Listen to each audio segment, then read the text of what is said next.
if you'll stand, please.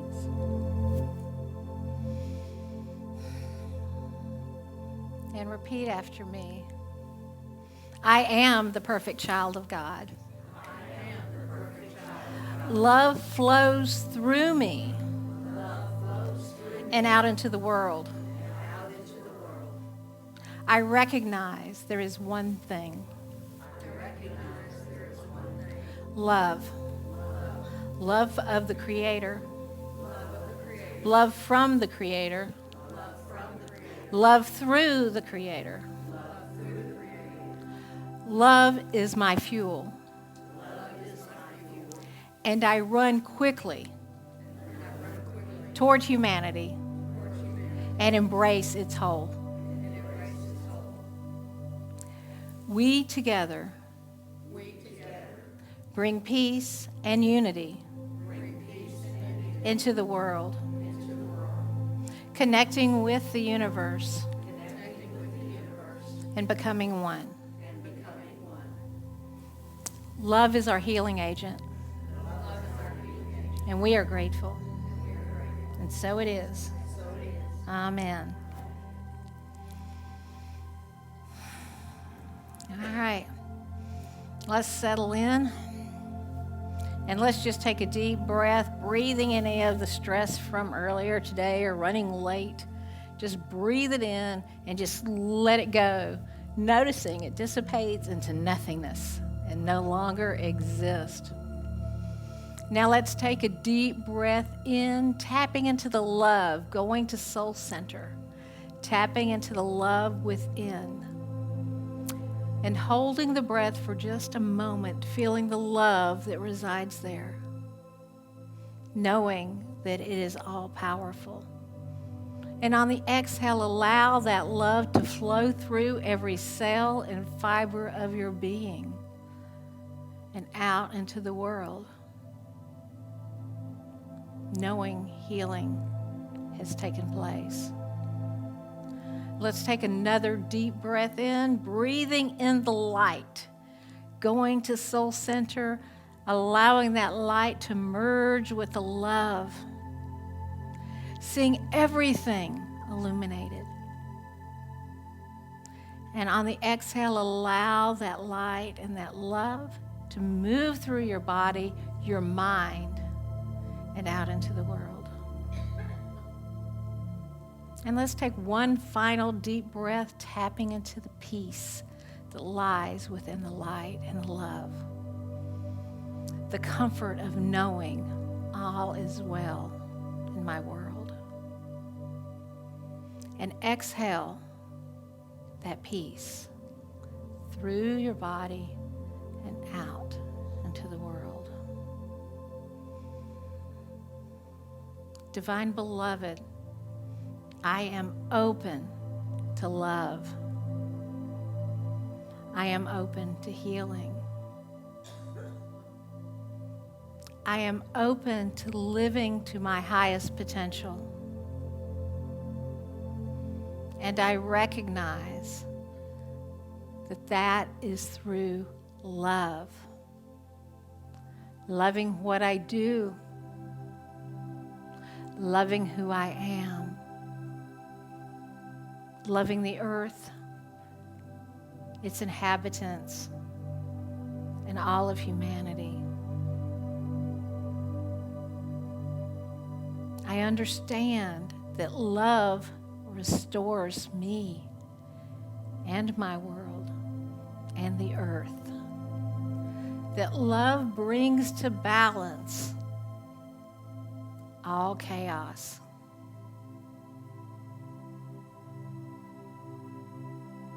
Love is the key. Love is the answer. And I take this moment of silence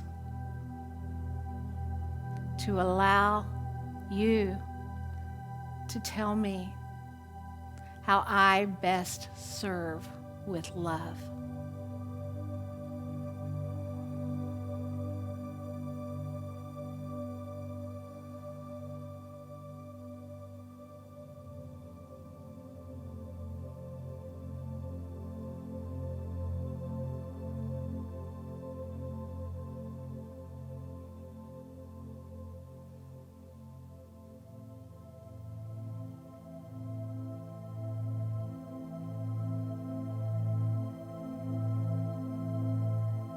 And I affirm that the earth itself is already whole and healed and in perfect balance.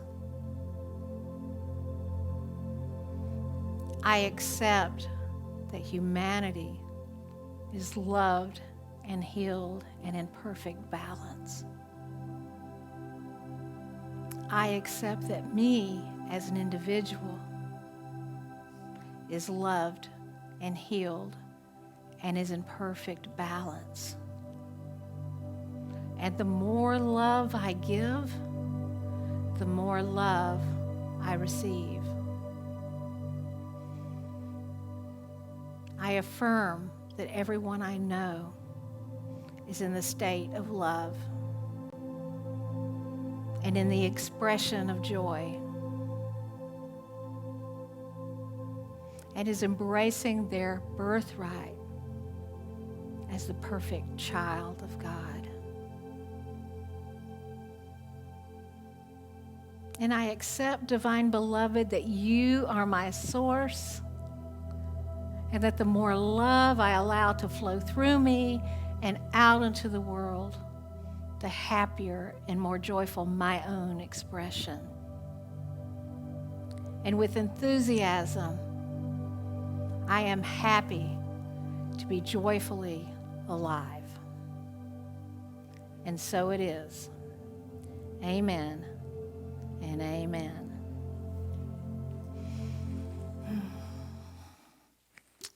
Commitment to love.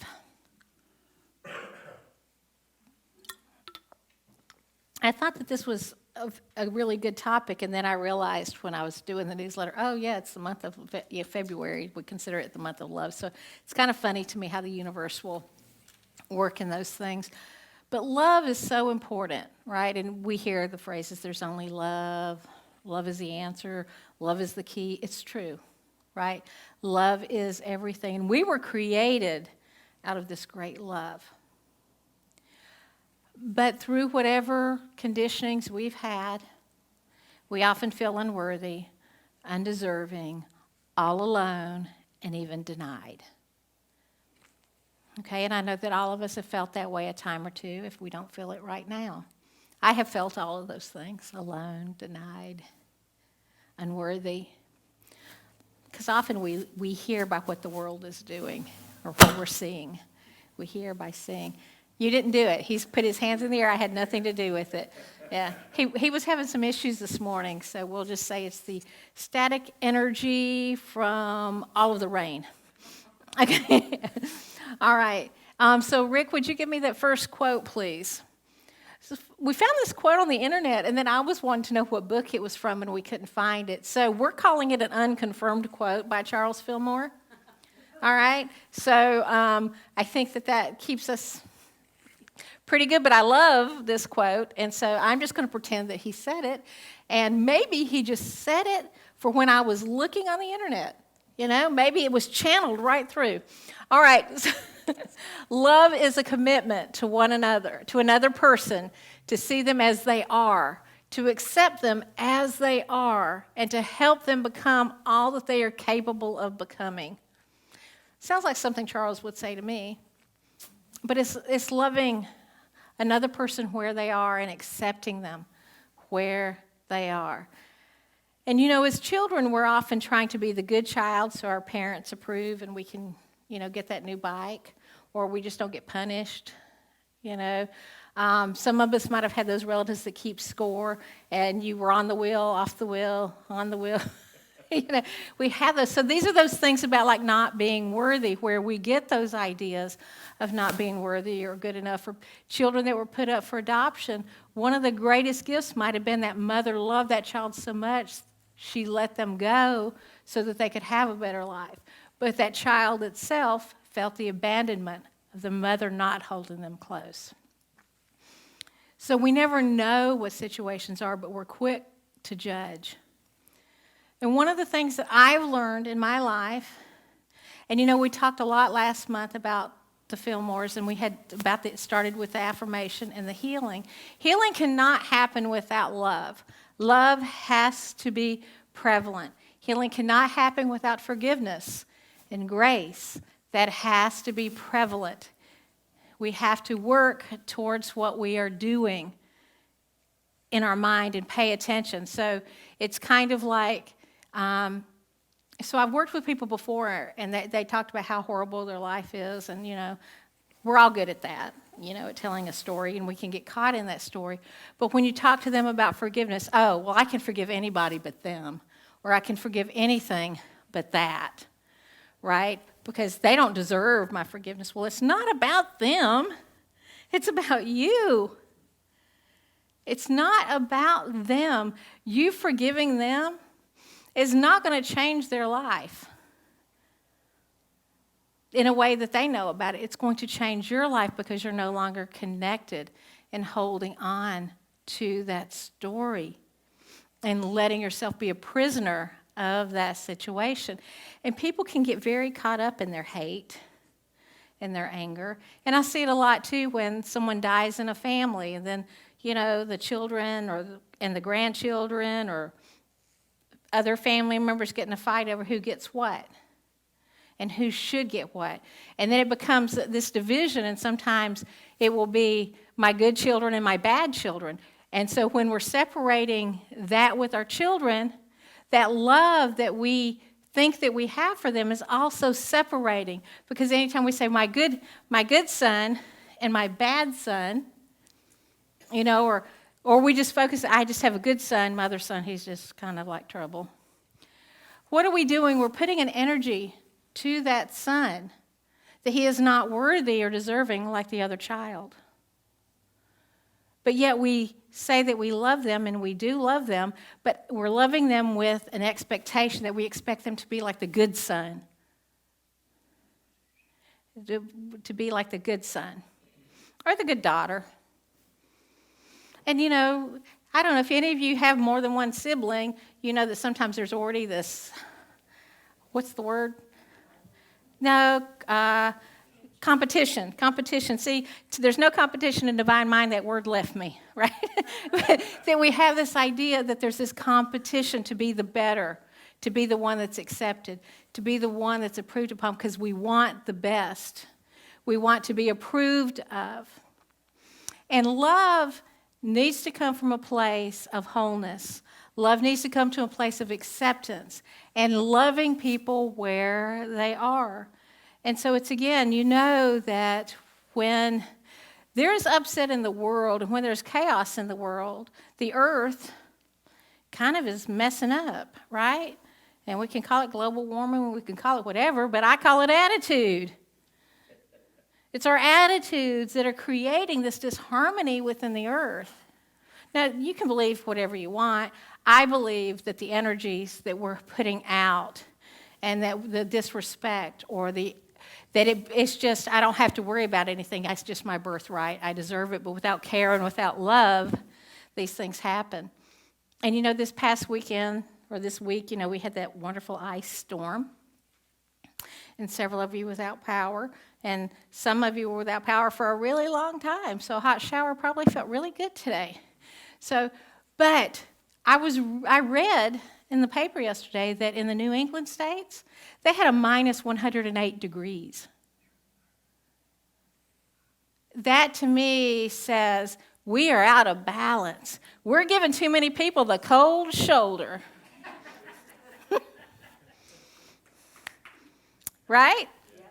Yeah. So it's like, how do we open up to that love? How do we love that person that went in and shot a whole bunch of people just at random? How do we love that person? How do we give love? How do we give peace? How do we give understanding? And what we keep saying is, well, the world's crazy. Everybody's going crazy. It's awful. It's just going to hell in a handbasket. All right, so what if we took it and said, wow, we're waking up. We're waking up because we know that these things are happening because there's not the love being shared and the love being given.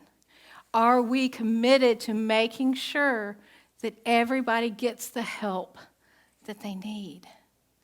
Are we committed to checking on our neighbor? Are we willing to love another as we love ourselves? Right? And of course, you see all those old, futuristic movies, and it's survival of the fittest, and it's all about mine, and it's this big concern. And when we had what was it, Y2K? Did you hoard? Did you know anybody that hoarded? And my mother-in-law did. She was prepared. But she was a little disappointed, too. But she had toilet paper for 5 years. So it was kind of good, But it was these things that people get worked up about. And we're seeing the worst. We're preparing for the worst. These are an example of things that are going on our earth, going out of balance. Well, and it's kind of like where there's a drought someplace else, another place is getting an overabundance of rain and flooding. The earth is still providing. It's just the locations are off.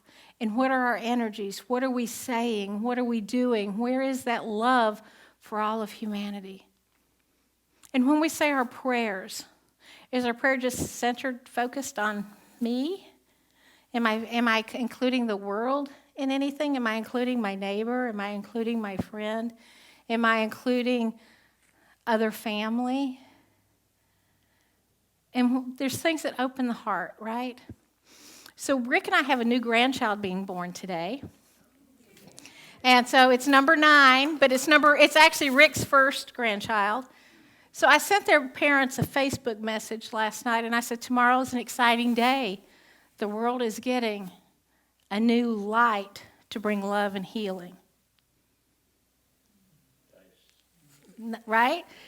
Not that you say, but it's like that's how we need to look at this. Each child that's born is another opportunity to bring light and healing into the world. Each person that's here right now, regardless of our age, regardless of our health, regardless of our mind conditions, is an opportunity to bring love and healing into the world. But are we committed? How committed are we? Because I can stand up here and I can preach all day and I can talk about it. But then, have somebody yell at me in 5 minutes, I might be all over them. Do you see what I'm saying? How do we get, so my question is, how do we get to that place where the love is so wonderful that the forgiveness is coming in the wave of whatever is coming at you? See, that's my goal, is to be able to love in spite of what's coming at me. And I know as a child, I was pretty good at it. I could feel that. And then, I don't know, I got tainted as I got older. I must have drank the poison. I don't know. But it's like we take that conditioning, don't we? But just to be in that place of knowing that there's still, regardless of what's going on, we can still be committed to the love and the healing. But healing cannot take place without love. Healing cannot take place if we haven't found forgiveness in ourselves and in our lives. And it might be forgiving us. It might be forgiving somebody else. It might be forgiving God. It might be forgiving, an ancestor that started some family feud. I don't know, but we have to give ourselves permission to be in that place. And here's the thing. So we've got this wonderful God energy. This is flowing. La, la, la, la, la. It's just it's in harmony. And it's like, I love you so much. Okay, you want that? You're talking about that negativity? I'm just going to keep loving you with it. I'm going to keep giving it to you because I love you. But I can't give any more to you than I can give through you.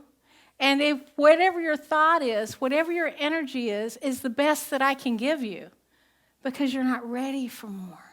So how do we clear it out? How do we open ourselves up to say, I like the path of love. I like the path of healing. I like the joy. Right? Because when we're in that wonderful space of joy and peace and love, it's good, isn't it? It feels so good. And when you hold that new baby, do you ever look at it and say, oh my gosh, what an ugly little sucker you are. You're just going to disturb the world. No, you hold it and you nurture it and you go, you can be anything you want. And it's like then it starts to crawl, and you're going, yay, yay. And it might kind of lay down, and you go, oh, you did so good, get up, get up. And then it starts to walk, and you're saying, come on, and it takes 2 steps and it falls. You don't say, well, you lazy SOB, you're worthless, right? You encourage it to get back up. But when we fall, we focus on how we fall. And can we get back up? Do we have the strength to get back up? But we never tell that baby, you can't get up. Oh, come on, do it again. We're encouraging them to get up so that they fall, so that they get up, right? Because we love them and we believe in them and that we want them to know that they're supported. Do we give ourselves that same kind of love and support? And sometimes we hold on to it. We are so afraid of being hurt or something being taken away from us that we protect ourselves so we really can't be loved. We can't give love. So it's like being able to, you've heard me talk about holding that egg, and we don't want to drop the egg, and it's got all these cracks. Sometimes it's about dropping the egg so that the light can come in and to say, I'm going to be vulnerable right now. I'm going to allow love to show up in my life. And but here's the thing is you can say, God, I'm with you. I am open to love. Now, you know that I'm really afraid of being rejected, and I don't even know what to do about that. I do not know what to do about that. But I am going to trust in you that if I give love, I don't have to worry about being rejected. So I'm going to do it now. I'm going to take that moment now. I think we have another quote. Oh, you've got it. Thank you. No, isn't there another one? Yes, there. Okay. So 1 Peter 4:8. Now, there's all kind of love quotes in the Bible, right? So it's like you can be on the love boat in the Bible. All right. I know, at least you got it. Above all, love each other deeply because love covers over a multitude of sins. A multitude of sins. So, if I'm loving, nobody's going to see the blemish on my face. No, that's not the sin that they're talking about, right? But the more that we love, the more forgiving we are of ourselves, of others. The more that we can give love, we stop seeing the negativity because we are relating to the divinity that is there, to the God that is there. It's again, I see you. I see you through the eyes of love. And I see how important you are and how valuable you are and how awesome you are. I think it would be really great in school that when they do roll call and they call it, okay, Jeremy, here, you're awesome. Victoria, you're wonderful. Sam, you're going to be a superhero. I mean, what if we gave this kind of instillment of love, of support? But like when you look in the mirror, I've told you before to look in the mirror and say, hello, God. And say, I love you. Hello, goddess. You didn't do that, I know. Hello, goddess. Hello, awesome person. Hello, the person who loves music and likes to dance. What if we did that with so much love that we were committed to love in our life? Above all, love each other deeply. Deeply. Without, I'd really like them if they cleaned out from under their fingernails. It'd be a lot easier. Right? Because we make those judgments, right? Oh, God, they really have bad breath. Don't make me get near them. They smell like Bengay, right? But here's the thing is, what if we loved them instead and we didn't notice the smell? Or that smell also became that thing that we started to love about them because we recognized that to be part of who they were. And then we wouldn't notice it at all. So how committed can we be to love? How committed? How committed? Are we willing to forgive everybody for everything that's ever happened, including ourselves and God? Are you there? Are you there? Yes. Yes. And I would tell you to practice that continually this week. I forgive everyone for everything, including myself and God. Okay, so maybe like, I can't do that. I'm still too pissed. I'm still in the voodoo doll stage, right? I'm still in the voodoo doll stage. Well, take that voodoo doll, put wings on it, make it an angel doll, and say, I am willing to start to forgive you. I am willing to work on the process. I am willing to begin the forgiveness process. Because here's the thing, is that once that we let go of that, healing takes place. All of those achy joints, that throat issue that we have, or the cloggy ears, or the allergies, all of those things that we have start to disappear when we are a clear channel of love, because love brings healing.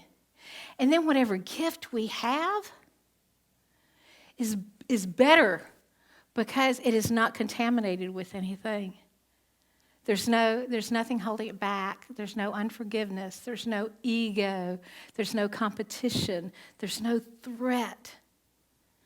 There's just love.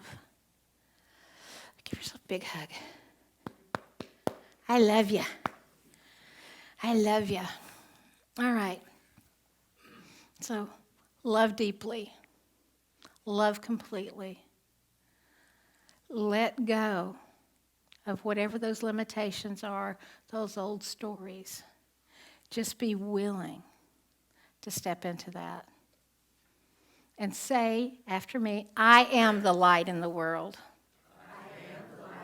And my light shines with the most beautiful aspect of love. And the world is healed. Amen.